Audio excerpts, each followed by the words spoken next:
Nah, sebelum memasang kawat gigi atau behel ini dokter, biasanya hal apa saja atau perawatan apa saja yang perlu dilakukan dan dipersiapkan sebelum pemasangan behel fix ini dok? Oke, jadi untuk perawatan orto itu adalah perawatan yang harusnya dilakukan setelah perawatan kuratif, Mbak. Jadi perawatan kuratif itu perawatan yang dilakukan ketika memang gigi itu sudah ada permasalahan. Misal begini, oh giginya lubang banyak, tapi datang ke saya, misal, dok saya mau behel. Nah, yang saya lakukan dulu pasti akan gigi yang lubang-lubang itu dulu yang harus dibetulkan, ditambal dan dirawat. Kemudian baru ke behelnya, karena ketika nanti pakai behel itu otomatis kan lebih kotor lagi. Nah, jadi kalau misalkan dipertanyakan apa dulu yang dilakukan, seketika datang otomatis konsultasi awal dulu. Konsultasi awal kita lakukan pemeriksaan klinis, kemudian kita biasanya akan selalu melis, oh pasien kan setiap pasien kondisinya beda-beda, jadi nanti kebutuhan utamanya apa dulu, konsultasi pertama itu.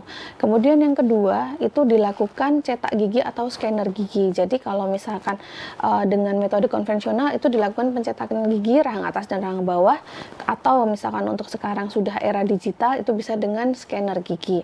Kemudian setelah dilakukan pencetakan, jangan lupa dilakukan foto. Jadi foto itu untuk secara intraoral itu di dalam giginya, kemudian sama ekstraoral. Ekstraoral itu wajah, jadi wajah dari depan, dari samping, lengkap gitu. Nah, dari situ juga akhirnya memerlukan pemeriksaan penunjang yang namanya ronsen. Nah, ronsen yang dibutuhkan ada 2 ronsen, panoramik dan sefalometri. Nah, kenapa sih dok harus ada 2 ronsen?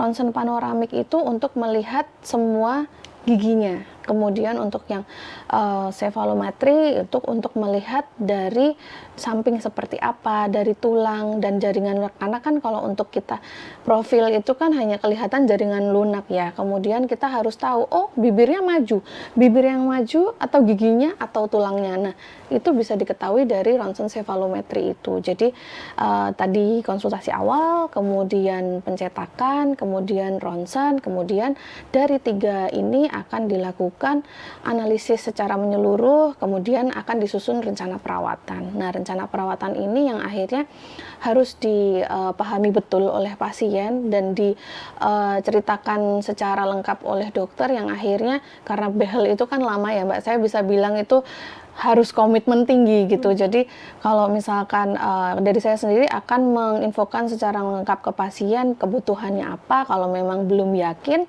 ya mending ditunda dulu, dan kalau misalkan memang oh dok ternyata yang ditambal banyak ya, nah harus ditekankan bahwa yang utama itu gigi yang rusak dulu yang dibetulkan, bukan behelnya dulu gitu. Kurang lebih seperti itu sih Mbak.